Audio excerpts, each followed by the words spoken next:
support all of the work that we do at Hope School, so I'm super excited to share everything that we've been doing at Hope over the last 7 years to really build this growth-driven culture. Like I said, I'm Melanie, or like he said, I'm Melanie. This is my 7th year at Hope School as the superintendent principal, and when at this time, the school has about 240 students. We're about 70% socioeconomically disadvantaged and about 30% English learners. That's our population. When I took over the school, we were almost 70% English learners. But because of the way that we deliver teaching and learning in a growth-driven culture, we're now down to 30%. Doesn't mean we're not still getting English learners every single year, but because of the delivery method in which the way we do school, it's gone down quite significantly as kids are redesignated. Today you'll get out of our session really understanding the role of transparency and data in our growth-driven culture. We're going to reframe failure as a step toward our progress, and then hopefully you'll walk away with actionable strategies that you can also use in your environment for continuous improvement. So, what if you walked into a school site that was functioning at the bottom 10% of all districts in the county? What if you found out, as you talked to teachers and classified staff, that they were all operating in silos? So everybody was operating really on their own, and there was no continuity in the program. And what if you talked to students and they really didn't know why they were going to school except for their parents dropping them off? What if we were transparent about what we didn't know? And what if we started looking at data and setting goals? What if, right? That leads us into a growth-driven culture and really being better today than we were yesterday. At my school, close your ears, board members, I don't walk in with a sheet of paper and a pen, and I don't just start taking a bunch of notes. Nor do I evaluate them in a traditional evaluation, as many principals across the state does. I find that counterproductive, right? What our culture really thrives on is growth and being better today than we were yesterday. And it really is a mindset that embraces transparency, data, and continuous improvement, all three which we will really go into today. And it focuses on progress over perfection. So we are really more focused on progression, right? Even starting going from the bottom to the top, or the middle to the top, or whatever it is. But progress over perfection. And Flor is going to give you an example of progress over perfection a little bit later on when she had a parent reach out to her about her students' progress. And we encourage learning from failure. That's super important in our organization. It's okay to fail, and later on in the presentation, you're going to hear from kids that it's okay to fail. So one of the first ones that I talked to you about is transparency. We believe that it's super important to be transparent in all areas of our school. We believe we need to openly share our successes, our challenges, and our areas for improvement. That's super important to us. We do this by openly sharing our data with each other. I know, it's crazy that when I talk to other leaders, they're like, we don't share our data. Why? It's super important to share your data, right? Transparency builds accountability. So every time we all see each other's data, we're all accountable, because at Hope, all of our kids belong to all of us. Whether they're sitting in that seat in your classroom or not, they are every single person on that campus's kid. down to the bus driver, down to the person in the cafeteria, down to the secretary, to me, to everybody else on campus, everybody owns our kids. We have school-wide performance data that we share during staff meetings. We share that out to our community via our social media. Everybody knows our data, even if it's not so great data. Trust is super important in our community because it fosters a safe environment where mistakes are seen as learning opportunities.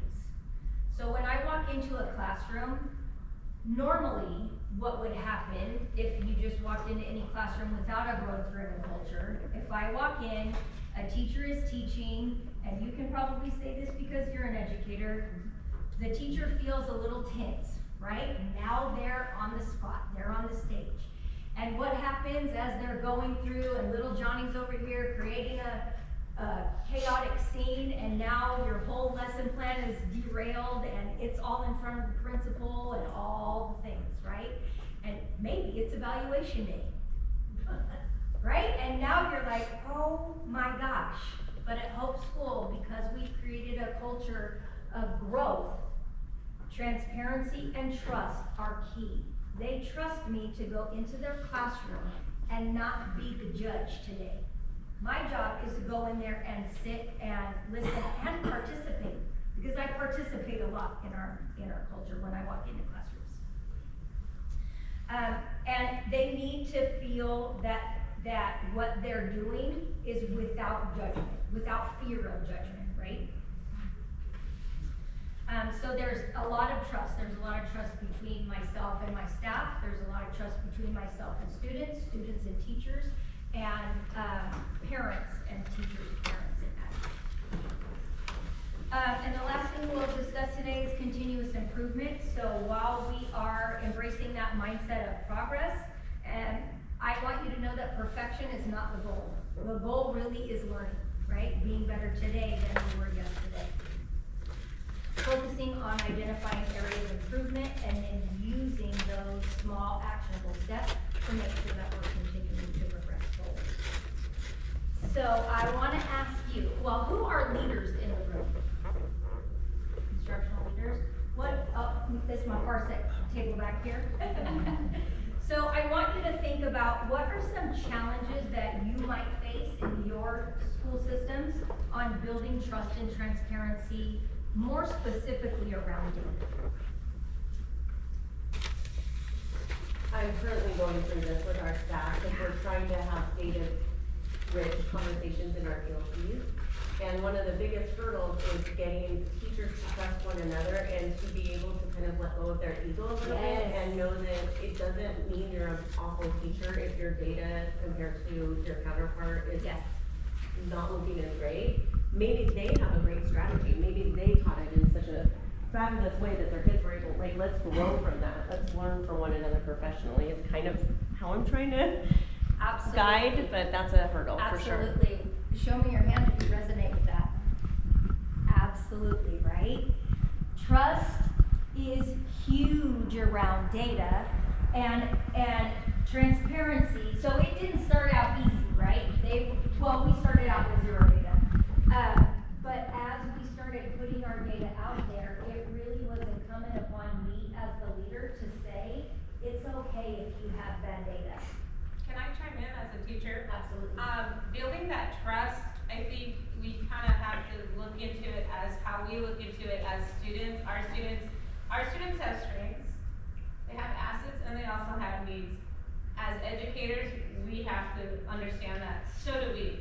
So by acknowledging their strengths, just like we do in the classroom, I think for your teachers would be the same. Kind of acknowledge their strengths. But we all have areas where we can work on, for sure. That's something that may help. I know, because we've been there. Yep. And it was, you kind of had to rip the Band-Aid off. We did bleed a little bit, but it's okay. At the end of the day. We did. Yeah. We did. And then, because I'm not a sit and giver, right? I don't like to come to conferences and just sit and get. I really feel like that's not a good use of my time. So I really want you to think about what is one strategy that you can implement that could help create a culture of continuous improvement or transparency around you. I think kind of listening to both too, I think one of our biggest challenges is I do think that we oftentimes are protecting teacher ego, right? So when we're Yes. looking at data, we're oftentimes overly conscious around that piece of it and not having that courageous conversation to say, like, yes, here's some strengths. Yeah, yes, here's some, supports that are in place for you, but we have to address the challenge that's before us. And especially the growing teacher shortage, I see my site administrators being more and more fearful of those conversations. Yes. And so, instead we allow for the deflection oftentimes onto students. And so I think that, a big piece of it is like, there has to be some really courageous conversations that are going to be hard. Yeah. Do you think administrators could change and be different in their cultures? 100%. So how could we change and be different? I love what you were saying about your process in terms of evaluating teachers, and I don't see that a lot with Yeah. fellow administrators. Yeah. I see it more catch them, kind of model instead of, I'm coming alongside you, I wanna help develop you professionally, Yes. like, we're on the same team, these are all of our kids, I love that approach, Yes. but I don't think that's typical. Yeah, no, and you're right, and I've had a couple, so I don't want it to get twisted that I don't really evaluate them. I don't sit down and, formally write up a thing, but I have had instances where I've had teachers that aren't effective.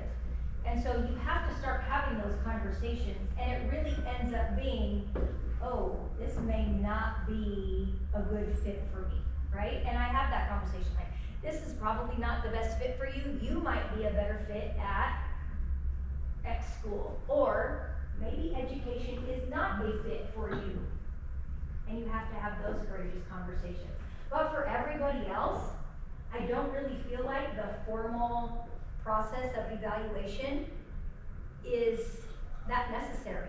I'm evaluating them all day, every day. Right? By walking around and having a conversation, and by their scores when they come out. They don't need a piece of paper to know how I feel about them, because I have conversations with them every day, right? They know their value, they know that I trust them to do the work. They know all of the things because we have those conversations all the time. May I do some input? So I'm a board member, but my husband went to school there, he's 60 years old, and from kindergarten. I see. I went to school there too. And now I'm on the board, all my kids have gone there. Yeah, It's so a family. Mrs. Matta, she actually lives, to see her out there in the morning, greeting students as they come in, dropping off. I had a nephew that went there as well, and my children went there for a bit.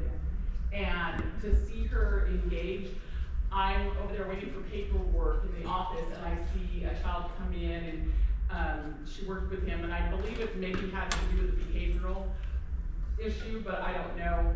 But I see her with him, and they do a race to his classroom. Like, literally, she's out there racing in her high heels. And it's just the interaction, without, and then I've also talked to teachers.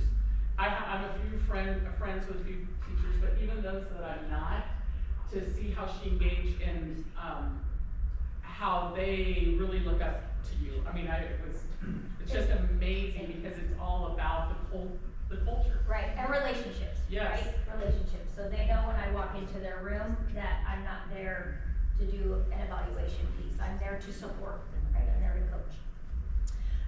So when I walked onto campus, or when I interviewed for the job, this was all the data that they had, literally it. No reading, no other math, no informal, no nothing, this was it. And if you look carefully at the math data, this was it. She was the only teacher that was producing these results. I came in 2017. That was my first testing year. And you're gonna see in later slides how we are continuing to improve. But this was literally it, and I was like, oh, okay, we have some work to do, right? And so when we now look at our data, we know that it's not just a measure of success, but it's a guide for improvement, right? But because we didn't have any data before, Eugene had kind of blasted everybody about his new, what was that called? I know y'all know because you've been a partner for a long time too. No, way before that.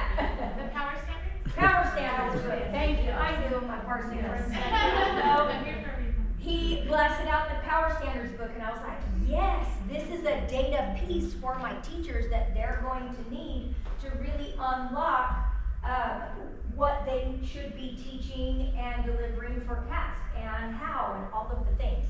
And as our partnership with Eugene continued to grow, I'm like, Eugene, I don't have any other data. I need a data like platform. I need all the things to get my teachers all of the data that they need at their fingertips to give to kids.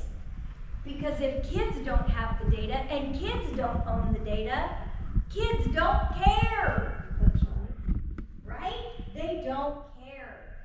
So really it started out with us being transparent with each other. I had a spreadsheet. And every teacher you see, their name is on the bottom. So every teacher could go into that spreadsheet and see how those kids were performing. Because remember what I told you earlier, they all belong to us, whether they're in the seat in my classroom or not. It doesn't matter. They belong to all of us.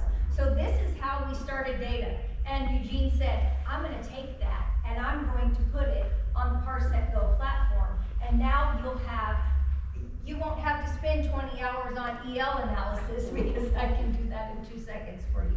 And you won't have to spend, another 2 hours figuring out who's advanced and basic and proficient and all the things. And so anyway, but this was a key tool for us. We needed transparency in our data. And as our teachers started giving their assessments, they would come to me and say, did you see my data? Did you see my data? And I'm like, absolutely, I saw your data as you were inputting it in real time, because I'm just as excited as they are. But there were also conversations in the fact that, oh, this didn't go so well. But there was no shame in that game, right? Because we are establishing a growth-driven culture, and it's okay to not have good data today. As long as we try to fix it, we're going to have that good data tomorrow. Flor is going to tell you so being transparent with us is one thing, but it's never going to work unless the kids know their data and own their data. So she's going to tell you what that's like. All right, so kind of taking first of all, this is, I believe, my 9th year teaching. I was a stay-home mom for 20, I'm going to be a little transparent here about myself. I was a stay-home mom for 20 years. I have 3 daughters and a son, and I'm a daughter of immigrant parents that have a 3rd grade education. So growing up, I worked in the fields. I was a migrant worker. West Coast, we would go work and pick berries in Washington, and that's how I spent my summers, or cherries in Stockton. That was in the springtime. I grew up thinking education, college, higher education was not for me. It was until I saw my daughters going to school and then graduating and getting their JD and their masters and all of that, that's when I said, hey, I did a pretty good job raising my kids. I'm going to take that into the classroom. So I kind of treat what I did at home into my classroom. First things first is creating that safe environment for my kids. And when I mean my kids, I mean my students. We all know we talk about it all the time. What are those safe environments? And for me, creating those safe environments is to kind of think, what did I do with my kids? Is allowing them to learn from their mistakes, being their biggest supporter, being their biggest cheerleader. Even though I knew sometimes that my kids, when I say my kids, I might mean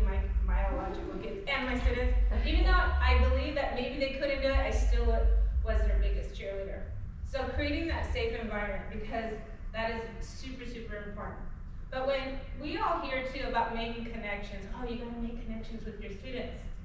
That is one piece of making the connections. They have to make connections with you.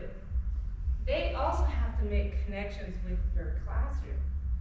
And that ties into expectations. Like, do they know why they're there?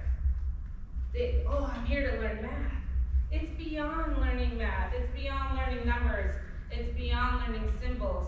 The minute they walk into their classroom, do they know what's expected of them? Do they understand the process? Because many times I've had 5th graders come in and they automatically assume, oh, those are the smart kids. The A student, the B student, this. I'm like, that's not how it works. Yeah, it does. No, that's not how it works. Because they automatically assume that teachers just give them grades since they were K through 4th, that they just give them grades because they automatically assume those are the smart kids, those are the B kids, those are the C kids, those are the D kids. So I explained to them how grading works, how testing works. So all of that comes with the next slide. But I kind of recorded my students, and I want them to tell you a little bit about what clear expectations are. So the expectations, do you feel are clear, unclear, I'm unsure when I walk in? Clear. What do you think? All right, clear to the most part, okay. So what do you think is the purpose of your assignments, your challenges, your tasks? What do you think the purpose of those are? We'll start on this side with Hannah, and then we'll work your way around. Why do you think we do all of that? I think we do that to keep our brain thinking, so we're not just sitting down learning everything, and we're able to apply it and like be able to do past problems and keep doing it. Keep it. Okay. Anyone else on that? I'd like to add. So she would kind of Hannah is to keep her brain speaking, because whenever you tell us the answer, our brain just stops thinking automatically. Because we think it's not that important, it keeps thinking since we already have the answer. But also we have to find it. We have to find how we got it. So, because we can't just go up there without any explanation. We need a solution. Good. Anyone else? English grammar, by the way. So what do you think the purpose of all your assignments and tasks and challenges, what do you think they're there? The purpose of the challenges is to really think and have your brain thinking, and warm-ups, and to review, and also keep it. Okay, did you want to add to that? I believe the purpose of those things is to make sure the school knows what we're excelling in and what we're lacking in, so they can improve on the learning things. And with warm-ups, we get them in the morning to make sure everything's working well, to make sure we remember everything from the day before, weeks or months prior. And tests are there to show what we've been learning throughout the whole year or before the last test. How do you feel about tests? I feel like in the middle. If you had to say one word, and I said test, chaotic. what do you think? Prepared. Chaotic. Test. Like First word. little uneasy. Okay. Stress. Frustrated. Okay. Uneasy. Stressful. Stressful? Yeah, they can be stressful, for I sure. would say they're chaotic for me, since in some parts, like I had a module quiz the other day, and I felt very stressed out until I got around lunchtime, and after I came back, everything was a lot more clearer. But still, half of that time was me just not working because I was stressed out. I didn't know if I was gonna do that right. I didn't know is that right? Is that the right formula? But after the break, I managed to calm myself in. I want you to know that 6 out of the 9 are English learners or have been redesignated. And they range from 5th through 8th grade. So like 5th and 8th grade, through 8th grade. So as you can see, the expectations, they know exactly why they're doing a task. They know exactly why they're doing a challenge. And because we're clear, it's an environment that we've established. And most of the time, especially in math, the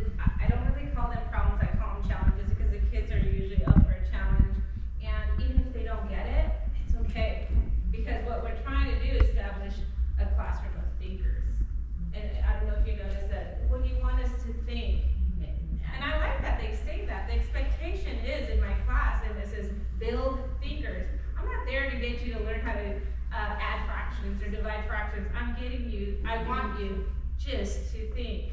That's it, that's the ultimate goal. Taking ownership in their learning. So they all set personal goals. They know exactly where they are, just how we're transparent with the data. We do exactly the same thing in the classroom. If we have an IAB, a benchmark, or a test, they actually want me to post it to see where they fell amongst the class, like a class ranking. Of course, all of this is anonymous. They'll know their score, and they'll see the bands, and they're like, oh my goodness, you know, I'm in the middle, next time I wanna get up here, or, so they start making personal goals for themselves.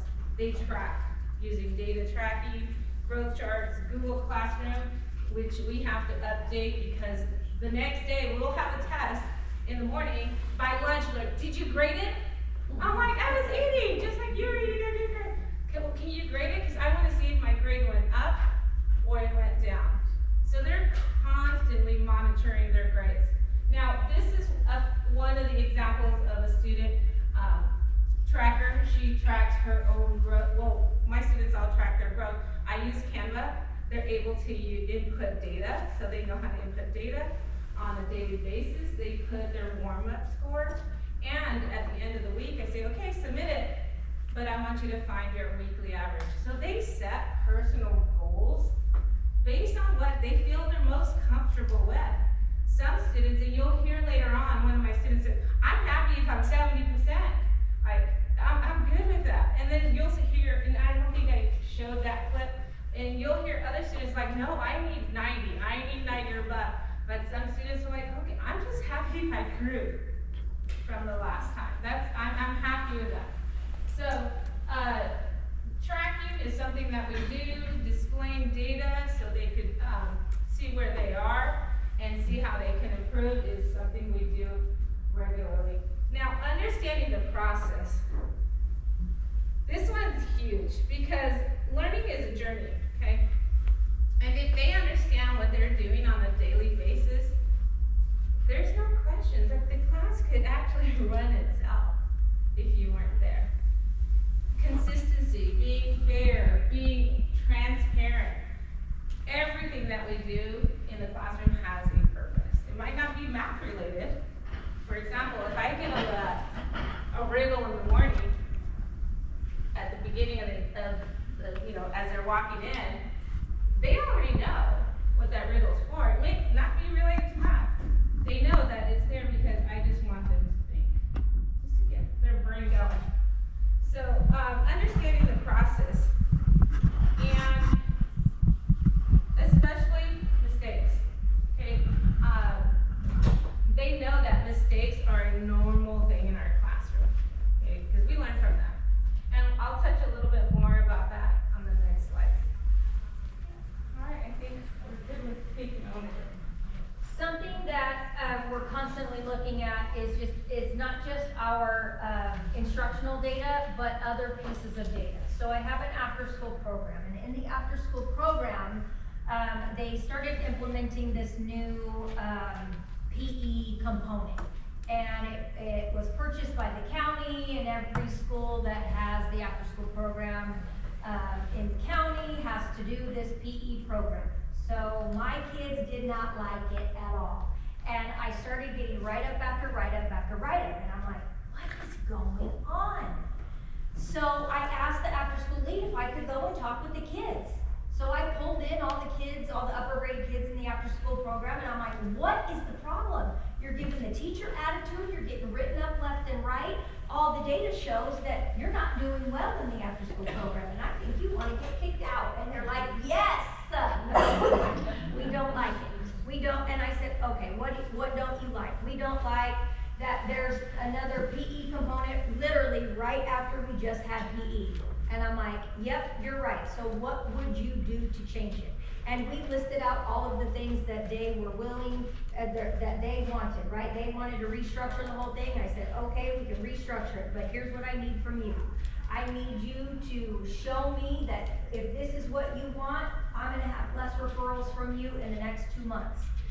I called up the county and I said, okay, we're getting rid of the PE program, they hate it, and he said, no, we purchased this, you're gonna use it. And I said, but my data shows it's not working. And he said, but Melanie, if you get rid of it and every other school in the county hears of it, then they're gonna wanna get rid of it too, and we spent a lot of money on this program. And I'm like, but if the program doesn't work, why are we using it? The data don't add up. So I said, give me a month to show you that what we're going to implement with student voice is going to make a difference.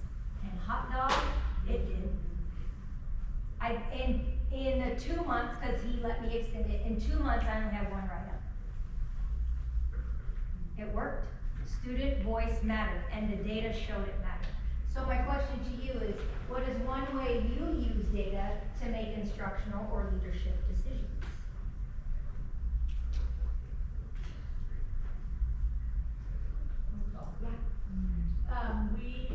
We are a flex-based, non-classroom-based charter school. So we have TK through 12. It's a very odd environment compared to most schools. All the kids come in, we're all in one big single-story building that's mostly open space. And the kids are moving fluently around. But our math scores over the years honestly just stuck. Yeah. So I had come and visited you a while back. And then we started using a very non-standard math program called Standard Plus, and telling the teachers, look, this is only X amount of time, whatever it is, 20, 30 minutes of direct instruction, and then you need to use your professional judgment and do what needs to be done to support these kids, remediate, reteach, accelerate, whatever it takes, whatever. And last year was our first year that our math came up. It's still pitiful, but it came up. Hey, progress. Yeah, right? progress. Yeah, we were under a lot of heat from our authorizing agency. We're authorized by our county office of education. They definitely like to rub our little noses in our CASP scores. So, that was one thing. And then the next thing we did, we've been using IXL. And our data, again, had been showing we were not making enough progress for the sake of the kids. And we knew from keeping data about who was participating in any intervention that we were not addressing the needs of our independent study students adequately. Yeah. So now we use IXL for literally our entire school. And we are seeing our NWEA MAP scores coming up. Even if they can't jump a band and gasp, They're progress, right? Yeah. Yeah, awesome. Thank you for sharing. Thank you. Anybody else? We use our, part of our Parsec Real student data to make changes in our middle school schedule. So we went from a 7-period day to a 6-period day this year. We heard from our students that the transition from the elementary to our middle school was really hard, and to go from 1 classroom to 7 classes. So we went to a 6-period day, and then we cored our 6th graders for 4 of those 6 periods. And we just did our climate data again, and really interestingly, our 6th graders are doing great. Our 8th graders are really struggling, kind of across the board. But it was really important to take that piece in. We knew that, we had this academic data, which was important, but we were missing, like, what was the root of that? And through kind of looking at the qualitative data that came from our students, we were able to kind of drill down at a deeper level. So we're only in the first year, so we'll see it. Yeah, fantastic though, right? Progress. Yeah. Anybody else before we move on? We're actually using the power standards, in a program called Mastery Connect. And it's been very eye-opening to see how not proficient students are on those standards as we're, assessing throughout the year, not just waiting for our diagnostic or our CASP. Awesome. Thank you guys so much for your examples. As we're halfway a challenge that you might have with making your data transparent?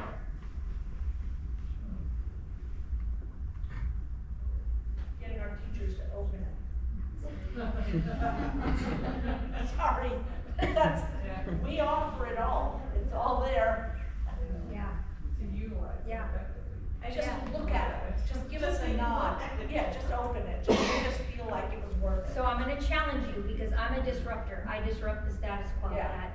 That is my main mission in life. I want to disrupt the status quo of education. So if the challenge is getting them to open it, do they own it or do you own it? So, Do they- on some of it, they're all editors. But Is if that what so, you mean? I don't know. maybe I misunderstood. If you're sending out the data and they're not looking at it, who owns that data? Do you own it or do they Oh, own it? well, in the case that they won't look at it, then just we own it. Yeah. It's kind of useless for their daily work, yeah. Right, right. And so it doesn't mean anything to them. So how then could we make data meaningful to them? Right, they need to understand how powerful that data is, even if it's bad. If you have the answer, please. So, I'll can write it down. I chime in? Because when Melanie came in, it was like, first week before school even started, it was in the front. Like, we were all, teachers here looking at the data. And some of us, of course, we were okay with the outcome, and some of us were not so okay. But that's okay. I get a sense that you don't wanna hurt teachers' feelings, Oh, no, I'm not worried about that. That's not my personality. So, yeah, so having it up on the board where we're all discussing the data, what do you notice? Can you do a notice and wonder with the data? And I was gonna say a little bit with that, I think for me, one of the challenges to get over is like data without context is left up to interpretation, right? And so Yes. when I'm being really transparent with data, which I am, I also have to really be transparent and provide space to have discussion. Because if I just put that out there, there's board members here, my board's gonna be like, oh, what are you putting out there, right? Like, I need to facilitate the conversation that's related to it. And I think that I think that's one of my problems with the California dashboard, like, it's just kind of there, right? Yeah. And somebody opens it and they're interpreting everything that was related to that data versus a conversation around, here's our data, like, let's talk about it. I'm not gonna hide it from you, I'm not gonna pretend it's good, but we have to have a conversation around not only like how we got here, where we're at, what built that data, all those pieces, but like, what does it mean for us moving forward? And I think oftentimes there's a fear around transparency because the other part is a lot of work and we have to schedule it, we have to have time, and so I think that takes a big. And it has to be safe too, right? If a teacher comes to you and says, I have really bad data, it's not our role to say, oh, well, I'm gonna write you up for that, or and I'm not saying that you No, would no, by any means. but that is That's the sometimes fear that they impression, have. Yes. Yes, Sometimes the and impression. that's the fear that mine had, because I replaced, someone who unfortunately put that fear in them, that they were going to be written up for A, B, C, D, E. But they have learned over time that that's not my style. My style is, I want to work alongside you, and I'm going to dig in the trenches with you, and if you've got bad data, I think that's okay. But we've gotta figure out why, and work on that so that we can get better, right? And I agree. I mean, being that I'm still a teacher, I'm still in the classroom, yeah, it hurts at the beginning. No one wants, but you talk about it. You have to have that dialogue. You have to have a common end goal. Where's the destination from here? It gets to the point where teachers don't want, okay, next year I'm gonna do better. And next year I'm gonna do better. Because they don't want to be that one teacher. No one does. No one wants to be that one teacher. And then you'll start seeing that all the scores are pretty consistent across the board. But you gotta give it at least 2, 3 years. 3 years, I think, to let that happen.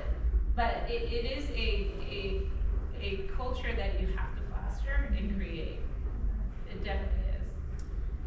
The second part of this growth-driven culture, so the first one was transparency, and the second one is trust. And we've kind of touched on that today. And trust is really about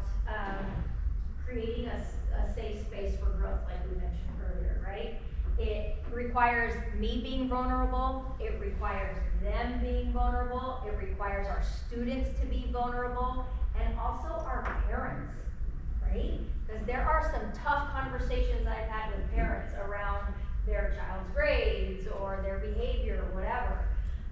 And it also is, we see mistakes as learning opportunities.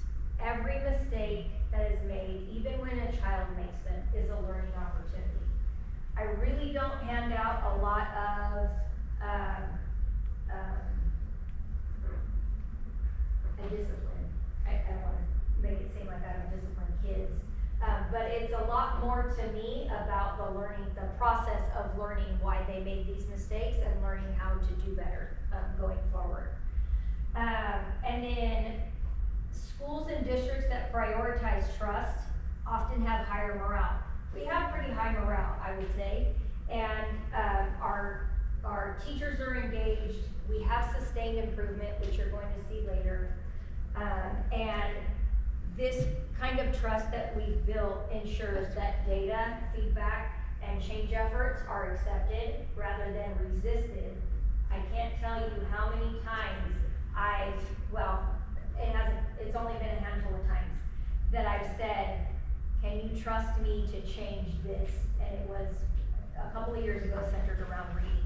We were seeing our reading scores kind of flatline, and I wasn't okay with that, and we were noticing holes in our students from 8th grade down to, kindergarten, where they're just starting to learn how to read, and I wasn't okay with that.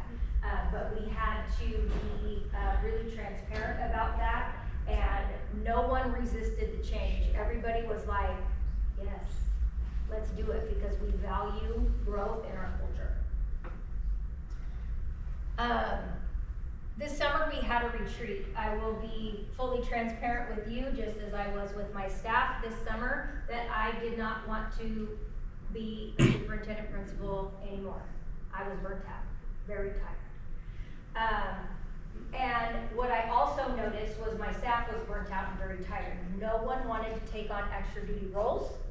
I didn't even want to stay late. I was finding myself leaving at 4 o'clock every day. I arrived at 7, I worked through my lunch. I deserved to go home at 4, and whereas normally I would, either stay later or take my laptop home and work from home, work on Saturdays, Sundays, all the things. And I was like, I am burnt out.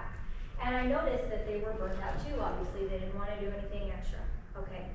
So we really had to have a discussion about what was going on in our school system, how we could fix it, and what the characteristics were of strong leaders, of strong teachers, of strong secretaries, of strong instructional aides, of strong students, of strong parents, everybody in the organization.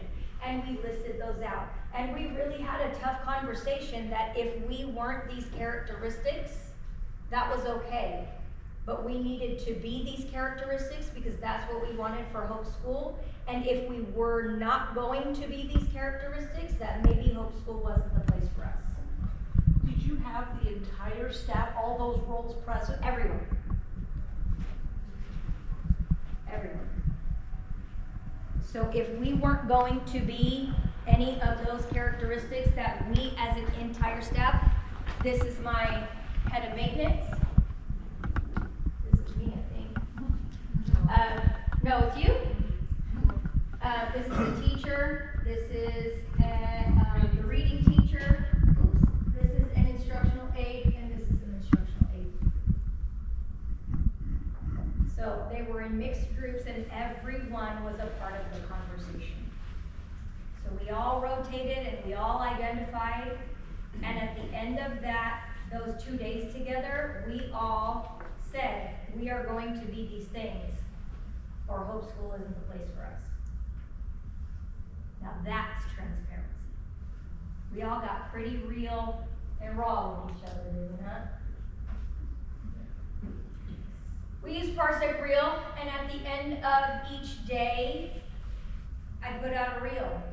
And I'm not going to read them to you, you can read them for yourselves. I don't know if these were classified or certificated staff, but a lot of issues were openly and honestly addressed. Everyone gave feedback. They're excited for what's to come. They're excited for what's to come. The vulnerability to ask tough questions in our environment matters. And that was hard. It's hard to be vulnerable as a leader, right? And telling my staff I was burnt out and I didn't want to lead anymore. And it was hard for them to also say, well, I feel like, and this came up, and I didn't bring this up in the last one, but some of them said, I think you have favorites. And what I did say was, I don't have favorites, I have relationships. And so if you don't have a relationship with me and I don't have a relationship with you, that's a problem. So I need you to meet me halfway in building that relationship, because I'm open all day, every day. My door is open. You can friend me on Facebook, you can friend me on LinkedIn. I don't really post anything on there other than my kids and, you know, school stuff. But it doesn't matter to me, you know, if you friend me or not, but you have to be open, just as open to a relationship with me, because I'm open to a relationship with you, right? And so then things started changing. We started seeing each other in the hallway, and now instead of just, you know, saying goodbye, it's, how was your weekend? You know, because the honest and raw conversation had to happen that I don't have favorites, I have relationships. All right, let's talk about continuous improvement and reframing failure. How many minutes did you say I had on that one? 30. All right.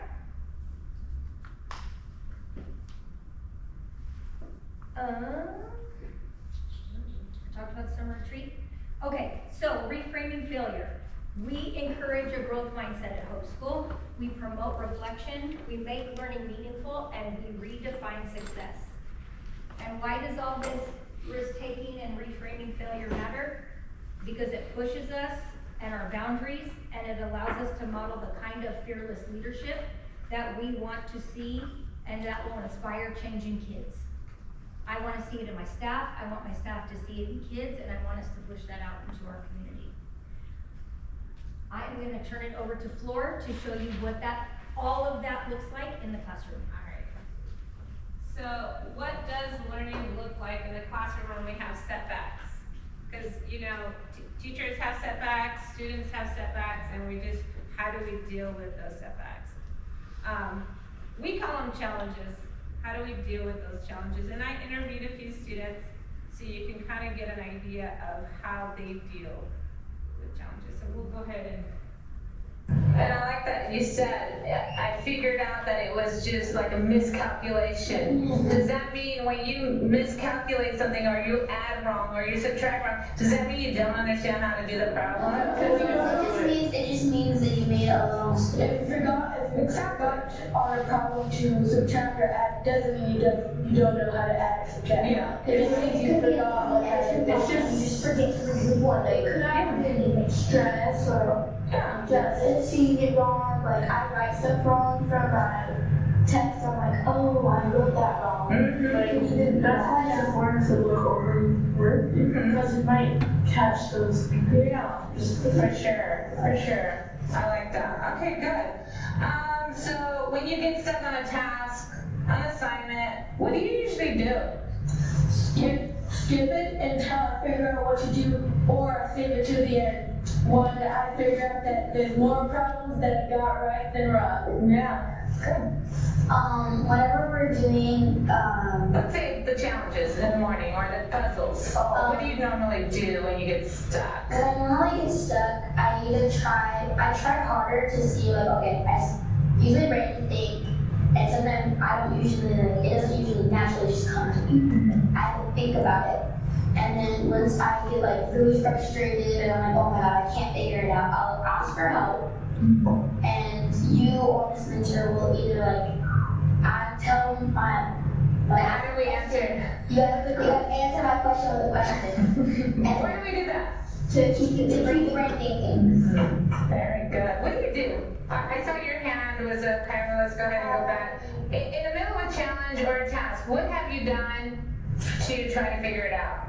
when we're working? I either restart and rethink it, or ask a friend, and I really ask the teacher, or sometimes if I'm really struggling. I'll be completely honest, I say low sometimes. Until I ask my neighbor and then give me a little push to the correct answer, so I'll start thinking with my resources. Yeah. I usually get the answer, or sometimes I'll just a little closer. Good. Well, I saw your hand was up. I will mostly just sit there and try to figure it out. But if I can't, then I would try to ask my group for help. So all of us kind of That's extremely important.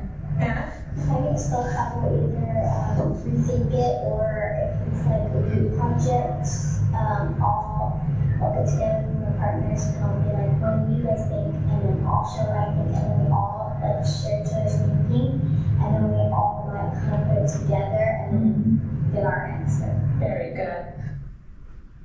Alright, so that is one way, a few ways how we deal with challenges in our classroom, because some students, like they said, they just rethink it or they stop. And they don't necessarily always get the correct response, but we have established this growth mindset in the classroom that we learn from our mistakes.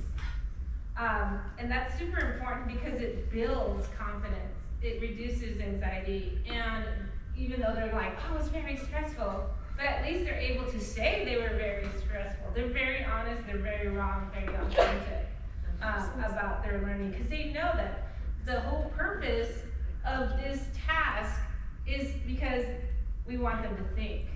It's not that we want them to get it right. It's not that we want them to get 100%. It's because we want them to just sit there and think, try to figure it out. And make those thinking problems usually are real life scenarios. So you have to get to know your community. You have to get to know your classroom and how to make all of math real. But that's a totally different topic. I'm not gonna tap into that one. But for example, having a growth mindset just isn't in the classroom. And it should be with us teachers and educators as well. If we're holding our students to these standards, then you need to start holding your teachers to those standards. You really do. Because we want to be held accountable, and we also want to be validated for what we are doing correct. And that we're not perfect. We have to also learn to take that feedback and be able to utilize it back in the classroom or with our students. For example, growth mindset isn't all just with educators, it's also with parents. That's one thing I have to deal with pretty much every year. I have to deal with the same ideas. For example, I had one parent who I sent home, 5th grader, I sent home a progress report, and she messaged me right away and said, I'm happy with her grade, she has an 81%, how can we improve that? That's not good enough. But she's okay with it. My daughter's okay with it, but we're not. And that's because we've established a growth mindset in the classroom that, hey, as long as we're growing, we're good. But she took that home and her parents were not really happy with it, because we have created a society, a culture that we have to get those straight A's, we have to get that, that's the only way you're going to be successful in life. And that's not necessarily true. I had another student who the previous teacher came to me and said, but she was a sub, so that's a different story. She goes, this student cries every day. You give him a problem, he's gonna cry. You give him something, you say the wrong thing, he's gonna cry. Cry. And I'm like, okay, it's okay. Everyone cries when they come into math. I know how to deal with that. I have adults crying when they come into my classroom. Parents cry, students cry, so I'm used to it. One day I could see he was starting to break down. Tears were in his eyes. I'm like, okay. I'm like, do you need a moment? Go ahead and go outside. Pull yourself together. And then I asked him, what's wrong? Is everything okay? I already knew, but I have to act like I didn't know. He goes, I'm just, struggling. The next morning I get a little note card, and I kept it from a parent saying, my son is not good at math. So he's struggling, and I'm like, why does he think he's not good at math? So then I thought, how can I get him to see what I see? And you're talking like 2-3 weeks into school. So I displayed data. So the assessment that we took at the beginning of the year, I displayed it. I hadn't done this because I still hadn't christened 5th grade yet. You know, I have to kind of bring him in a little at a time. And he saw that he was top 4 in his class. And he didn't know that. Okay, so that's all it took. Game changer, he hasn't cried. And we're already what? Second trimester? Has not cried. So, this is one of the reasons why I feel like having that growth mindset. And I kind of jumped the gun because that's also going back with risk-taking. Displaying data is huge risk because we're being extremely vulnerable. Our students are being vulnerable. They're being raw. It's all out there. Even though it's private, they know, like, that's mine, you know, how can I? But they are very good at setting goals.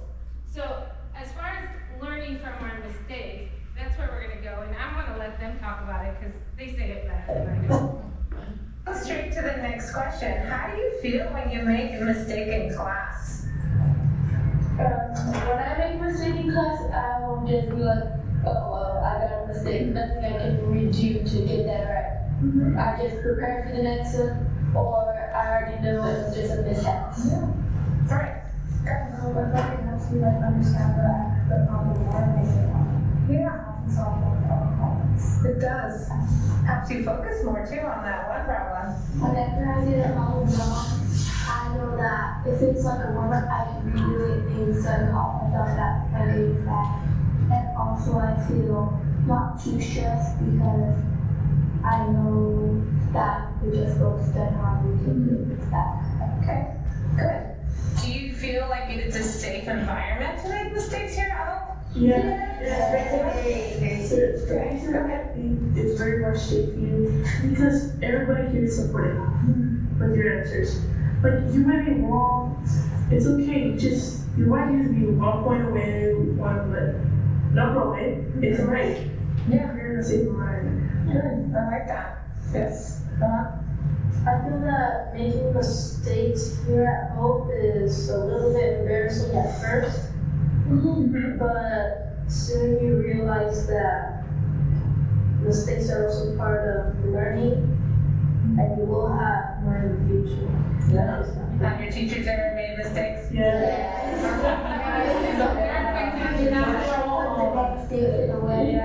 always make mistakes. You said 8. Yes. 7. I know. We're all out there right now.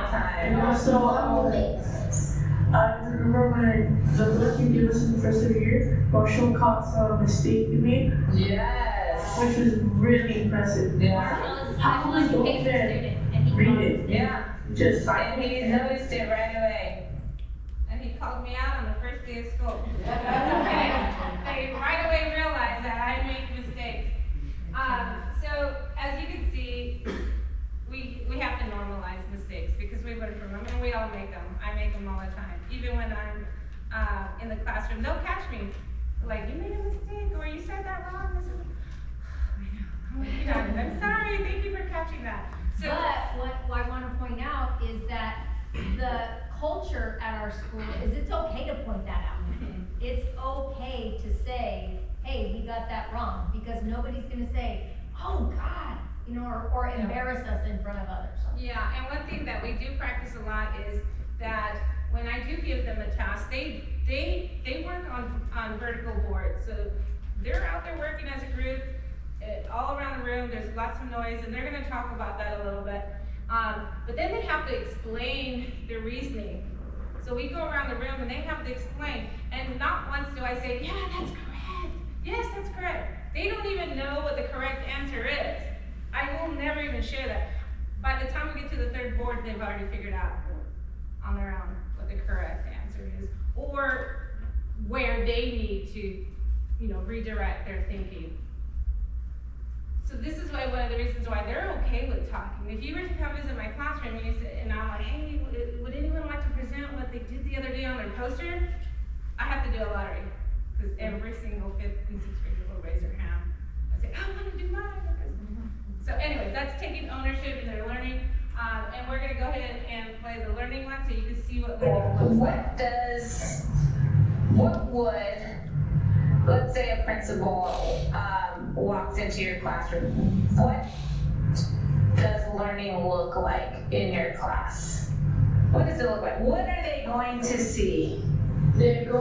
What are they going to see when they walk in? Go ahead. They're going to see either this, you can't see for sure since there's multiple different reasons. I'll give you a few examples, such as one time Miss Matta walked in and we're all just riding snow and really noticed. And other times when she walked in, there's a little bit of talking, and other times when she walked in, it was chaotic. And that's because you can't really predict something that well at a random time. And other people may be feeling different. So do you think learning is a little chaotic? All right. Why don't you kind of explain what was the learning? What would Miss Matta see when she walked in when we were trying to solve the puzzle of the cubes? What would she see? What would she see? Walk in and she would see talking, walking around, people up at the board, like just writing on the whiteboard trying to figure out something. Yes. What would they see if they walked in? What does learning look like in the classroom here at Hope? Not everybody thinks the same. So she would see all of us. I mean, sometimes if you look around, we all have the same answer, but we all get it our own different ways. And you can look around and see all the different ways that we each get it. And do you get an opportunity to share those ways? Yeah. Sometimes. What would it look learning? What does learning look like here? How learning looks like in Hope is there's very much more groups than solo. Because some people like working solo. Well, it's fine. Because some people don't really feel like they're very much in the group, so they should work on themselves. On the other hand, groups, they figure out each other. They usually just like assign something. When you have to do this, you have to do this, you have to do conclusion, you have to restate this, all that. But sometimes you usually get off topic. Yeah. Just talk about dogs. With the weather. Yeah. But in the end of the day, we're learning something. Yes. Anyone else want to add to that? What does learning look like? Go ahead. And if they were to walk in, what does learning look like in the classroom? Learning will look like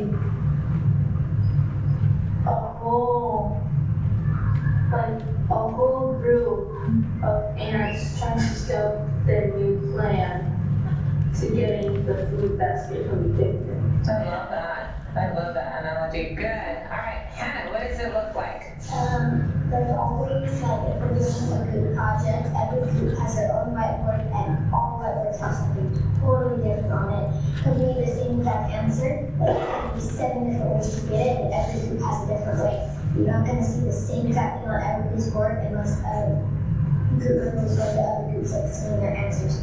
But you're not going to see the same exact thing on everybody's whiteboard because they all have different things. Are students usually sitting during these tasks? No. Standing up at the board. Sometimes, or they're what? Standing up at the board. Standing up at the board. We were all on the board at the, we were solving the cube. It was me, Ashley, and Aaron. Yeah. And we also turned to having one marker. And Miss Linda was talking to me because I did not get it out of that. I was so stuck at it. I was like, oh my god, I'm looking at it, looking at the question, looking at it, looking at the question. I'm like, oh my, I do not get it. And so I was like, it like finally snapped. And I was like, oh wait. And I saw Aaron, Ashley, and we all got it. Yeah, great. All right, go ahead. I think if Miss Matta walked into our classroom, she would see an organized classroom with productive learning. I love that. I love that. Did you want to add, Carol? Yeah, an example for Hannah is actually we're doing one of those challenges in the morning without pizza. I did fractions and I found common denominators, but Hannah, she did a model. Other people, they did decimals because they're equal fraction. And just everybody's doing something. No, they all think differently, but we have common what? Goal. Yeah, we all end up with the same answer. Yes, Like Hayden, my group, Mika and myself, we were over there. I thought I was getting somewhere, like going by eights. I wasn't. But is that okay? Yeah, that's It's okay to make good. It's a mistake. that's what. So as you can see, they just are okay with making mistakes. It's something that is normal in our classroom. We also always, at the end of any time they present their poster or their findings, we make sure we give positive feedback. So the class will raise your hand and they give positive feedback, or they even make suggestions like, I'm a visual learner, next time maybe could you put a model of some sort, so, because, you know, you have a really nice poster, but, so they have that dialogue, most of the time. Again, risk-taking, data discussions and feedback, you know, data, being vulnerable, for me, is risk-taking. That's one of the reasons why I put that. We'll go ahead and. Makes me feel like in between, like stress and like makes you push harder. Okay, stress and makes you push harder. I can see that. I feel like it motivates me. It's like something like, oh, like many better scores that I can achieve. Okay, good. I feel like it motivates me, because if I'm not the top of the class, I want to be up there, so it motivates me. Say when I was 70, I want to get that 100 to be at the very top. Okay. Also, it motivates me as well. It motivates me. It sometimes frustrates me. It frustrates me sometimes because it shows the whole class about these ratings. Like those 100 or 20s. Like, what if you're the 20? You're gonna feel bad that you're like not on top, but it also motivates you to try harder next time. I really like that you do that so people know where they are and how high they could be and what they are. And I like that you keep it private so that person doesn't feel bad about this work. Okay. For me, it depends on what type it is. As in my class, there's, I think, 2 different types. There's 2 different types. There's one for the math quiz and one for the reading chat, the reading blog. And they have to display, and on one of them I'm pretty low, but it's concealed, so I don't know what other people got, and no one knows what I got, but on the read tracker has like names and stuff. And with the math quiz thing, as I said, I went down points last time, but I realized that it really kind of doesn't matter when I got on this since I'm improving now. So now it depends on what I got last. You can't change the past and you can't change the future. So when I see my score, I'm like, okay, well, I'll do better next time. I just got wrong on those questions. And then on my reading tracker, I like it because I get to see what other people are reading and how good I'm reading. That's great. I like it because it helps me see my growth and makes me set a new goal to achieve. I like that. Very good. Now the next question that I'm thinking about is, what's the best way for you to know how you're growing? Like, what do you do? What do you do in your classroom to keep track of your growth, your own personal growth? What are some things that you do in your classroom? We can go this way, this time. Okay. We do data trackers that help us see like what we got in our sports, and we can see our growth improving or. And so we have the data tracker that we log in around every week, and it shows different areas of our grade and stuff. But the thing I would say that makes me check the most and see how I'm doing every day is just me turning my assignments. That I usually check on. When I check, that shows my grade and everything, so I can see if I'm dropping down or going up. Since I recently noticed that I'm going up at more, that was at 76, and now I'm in the 78 range. Good. Alright. I think that basically shows that, you know, being vulnerable with data is risk-taking. And if our students, it's become a norm, and they ask for it. It's gotten to the point, even if we've taken an assessment, and I have not posted any display or anything on the board, they're asking for it. Okay, well, thank you. And they all know, even the little ones know what their data is. It's important. I wanted to end here with our growth data over time. So you'll see this is when I took over the district, and just by putting systems and structures and transparency and a growth-driven culture in place from 2018 to 2019, in math we grew 25%. That really is unheard of and outlandish, right? And in ELA, from 2019, over what? COVID. Over COVID. So from 2019 to 2021, we had 19% more students proficient in ELA. Over COVID, you don't see that, or you didn't see that in other districts, right? But in ours, because of our relentless pursuit of growth, we saw that. This last slide, so we kind of had this poor data here. We're getting better, we're getting better. We're still growing in ELA. But what's happening in math? And I told you, our data isn't perfect. What we discovered was our upper grade teachers were doing the Lord's work. And as kids continued to come in low, they were doing the Lord's work and getting them as high as they could, but there's this plateau that was happening.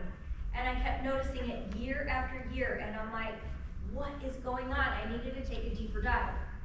And what I did was, so when you display all the data, the primary teachers think, oh, this is an upper grade problem. It's not a primary problem. But it was a primary problem. And so what we did was we were very strategic and specific in getting the primary support in mathematics. We partnered with our partners Next Gen Math. We partnered with the County Office of Ed to bring out a math consultant, and we reimagined how that learning works. The math consultant partners with the teacher. They plan that lesson that one day, and they teach it the next, and then the math consultant follows up and all of the things. I'm expecting the data to increase after all of the things that we've put in play. But the data has been transparent, and we've been okay with being not okay about our primary data. We don't really have time for this. What is your school's approach to failure? I just want, as you leave today, that to resonate with you. And think of, when you walk away today, think of, how can I improve my district as I walk away from this powerful day today? Because it's not just a sit and get, right? We don't just sit here with no action. If we come, there has to be action.